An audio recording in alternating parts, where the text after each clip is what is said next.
अजमेर शरीफ का पूरा इतिहास बताएंगे और साथ में यह भी बताएंगे कि अजमेर शरीफ, जो कि एक हिंदू राजा पृथ्वीराज चौहान का गढ़ था, वहां एक फकीर का दरगाह कैसे बन गया। दोस्तों, अजमेर में उस वक्त एक मंदिर हुआ करता था जो अजमेर का सबसे बड़ा मंदिर हुआ करता था, और वह मंदिर सिर्फ राजाओं और रानियों की पूजा के लिए खास हुआ करता था। मंदिर के साथ ही एक तालाब था जिसका नाम अना सागर था। हिंदू उस तालाब के पानी को बहुत ही बरकत वाला, पवित्र समझते थे। उनका मानना था कि जो इस तालाब में नहा ले उसके सारे पाप धुल जाते हैं। उस मंदिर में रात को इतने ज्यादा दिए जलाए जाते थे कि सिर्फ एक ही रात 3.5 मन तेल उन दियों में इस्तेमाल होता था। आसपास के गांव देहात मंदिर के नाम थे और इन देहातों की आमदनी मंदिर पर खर्च हुआ करती थी। मंदिर में हजारों नौकर थे जिनका काम आने वाले लोगों की सेवा और देख रेख करना था, और वह बताया करते थे कि कौन सा भगवान बेटे देता है और कौन सा देवता सेहत और तंदुरुस्ती देता है और किस मूर्ति की पूजा करने से दौलत बढ़ती है। ख्वाजा गरीब नवाज रहमतुल्लाह अल वहां आए और अना सागर की कुछ दूरी पर चटाई बिछाकर अपने मुरीद के साथ बैठ गए। असर का वक्त था, लिहाजा आप ख्वाजा साहब ने हजरत कुतुबुद्दीन रहमतुल्लाह अलैह से अजान देने को कहा। कुफर शिर्क से भरे अजमेर में अल्लाह के एक होने और हजरत मोहम्मद सल्लल्लाहु ताला अलैहि वसल्लम के रसूल होने का यह पहला ऐलान था। वहां रहने वाले लोग इस्लाम के बारे में कुछ भी नहीं जानते थे। चुनांचे अजान की आवाज सुनकर वह हैरान हुए और अपने घरों से निकलकर सब ख्वाजा गरीब नवाज और उनके मुरीद को देखने लगे, और अना सागर के पास भीड़ लग गई। ख्वाजा गरीब नवाज और उनके मुरीद ने अना सागर के पानी से वजू किया और नमाज पढ़ना शुरू कर दिया। सब हिंदू हैरान रह गए। वह सोच रहे थे कि सब भगवान तो मंदिर के अंदर है, तो ये लोग खड़े होकर कौन से भगवान के आग झुक रहे हैं। शाम हुई तो राजा के ऊंट जो दिन में चरने के लिए गए थे अपने चरवाहों के साथ वापस आने लगे। इत्तेफाक की बात थी कि जहां हजरत ख्वाजा गरीब नवाज बैठे थे वह जगह राजा के ऊंटों के बैठने की जगह थी।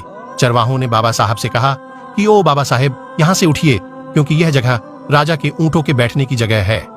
ख्वाजा मोइनुद्दीन साहब ने फरमाया, इतना मैदान खाली पड़ा है, ऊंट तो कहीं भी बैठ जाएंगे, क्यों बेवजह हमें तंग करते हो। वह लोग नहीं माने और मुसल्ला उठाकर इधर उधर करने लगे और ख्वाजा साहब से बदतमीजी करने लगे, और उन लोगों ने आखिरकार बहुत बदतमीजी से कहा कि यह राजा के ऊंटों के बैठने की जगह है और इधर राजा के ऊंट ही बैठेंगे, तुम लोग कहीं और अपना मुसल्ला बिछा लो। आखिरकार आप ख्वाजा साहब ने उठते हुए हजरत कुतुबुद्दीन से फरमाया, उठो कुतुबुद्दीन, ये कह रहे हैं कि ये ऊंटों के बैठने की जगह है, तो चलो मैं कहता हूं अब यहां सिर्फ ऊंट ही बैठेंगे। यह कहकर आप ख्वाजा साहब अपने साथियों समेत वहां से उठ गए, और अगली सुबह जब ऊंटों को चराने के लिए ले जाने का वक्त आया और चरवाहों ने ऊंटों को उठाना चाहा तो उन्हें पता चला कि ऊंट उठ ही नहीं पा रहे हैं। उन्होंने ऊंटों को मार मार कर जबरदस्ती उठाना चाहा, लेकिन वह बैठे ही रहे।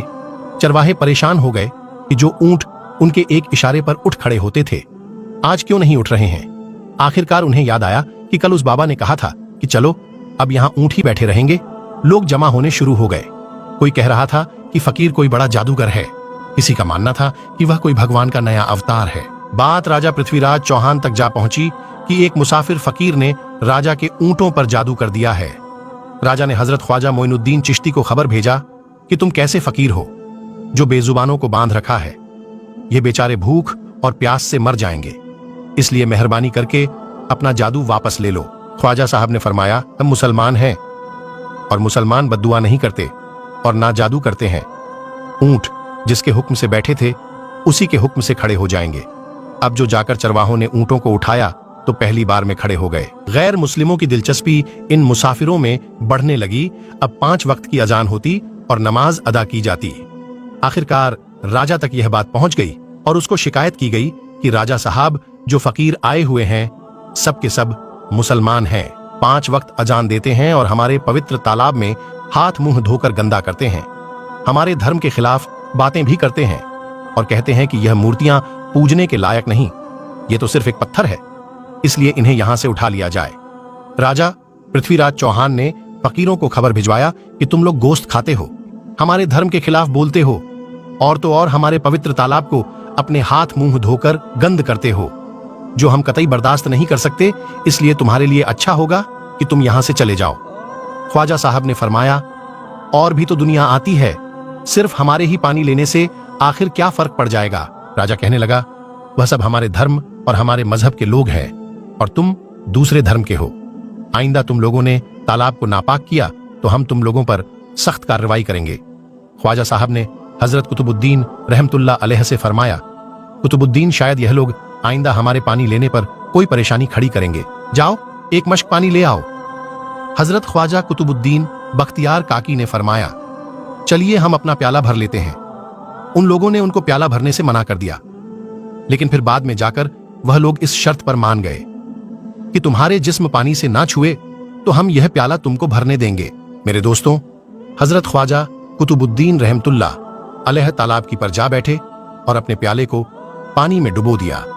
जब वह प्याला भर गया तो हजरत ख्वाजा कुतुबुद्दीन रहमतुल्लाह अलैह ने वह प्याला ऊपर खींच लिया।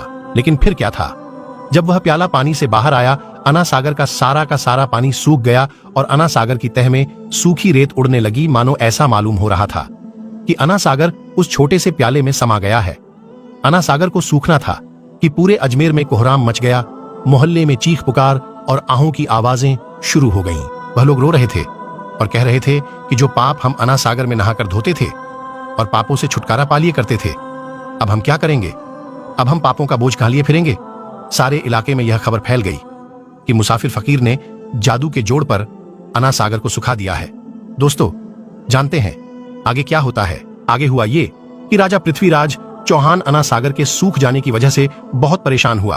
उसने वजीरों को बुलाया, सबसे यही कहा कि फकीर या तो कोई जादूगर है या फिर वाकई कोई पहुंचा हुआ फकीर है। साथ ही उनकी परेशानी बढ़ गई कि अजमेर की रौनक तो थी अना सागर के दम से।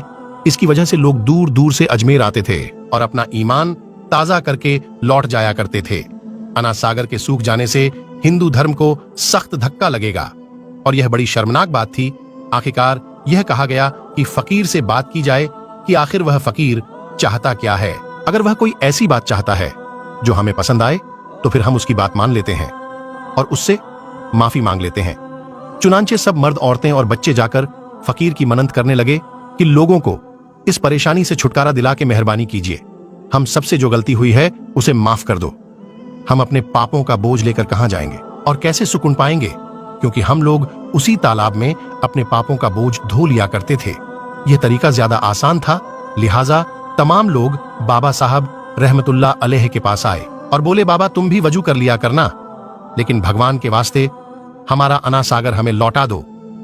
हजरत ख्वाजा गरीब नवाज रहमतुल्लाह अलैह ने हजरत कुतुबुद्दीन बख्तियार काकी से फरमाया कि जाओ उसी प्याले को वापस तालाब में डाल आओ। जैसे ही वह प्याला तालाब में डाला गया, अना सागर के नीचे सारा पानी उछल उछल कर अना सागर में आ गया।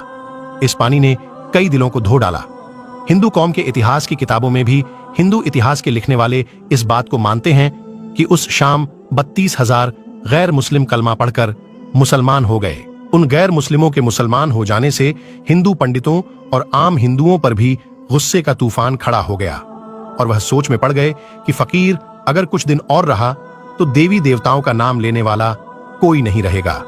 लिहाजा लोगों ने राजा को मजबूर किया कि जल्द से जल्द कुछ किया जाए। राजा ने मंदिर के बड़े पंडित रामदेव को बुलाया और उसे बाबा साहब से मुकाबला रखकर जल्द से जल्द उन्हें हराने और अजमेर से बाहर निकाल देने का हुक्म दे दिया। रामदेव अपने वक्त का माना हुआ पंडित था, जिसके इल्म की काबिलियत की दूर दूर तक धूम मची हुई थी। दरअसल पंडित शैतानी और जादुई ताकतों का मालिक था। उसने राजा पृथ्वी को यह यकीन दिलाया कि जल्द ही राजा कोई अच्छी खबर सुनेगा। रामदेव बाबा ख्वाजा साहब रहमतुल्लाह अलैह के पास आया और उल्टे सीधे सवालात करना शुरू कर दिया। हजरत ख्वाजा गरीब नवाज ने फरमाया, खामोशी जरूरी है, इसलिए हजरत ख्वाजा रहमतुल्लाह अलैह खामोश रहे।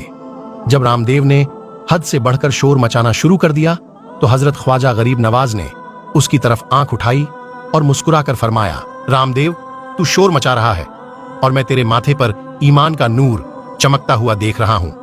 बस इतना कहना था, न जाने क्या करिश्मा हुआ। देखते ही देखते बाबा रामदेव कदमों पर गिरा और रोते हुए बोला, बाबा साहब जिस धर्म के आप हो उस धर्म में मुझे भी शामिल कर लो। सब लोग जो मुकाबला देखने आए थे सब हैरान हुए और बाबा रामदेव जो बाबा को हराने आया था खुद ही मुसलमान हो गया। इतिहास की किताबें भरी पड़ी हैं कि हजरत ख्वाजा गरीब नवाज वह इकलौते बुजुर्ग हैं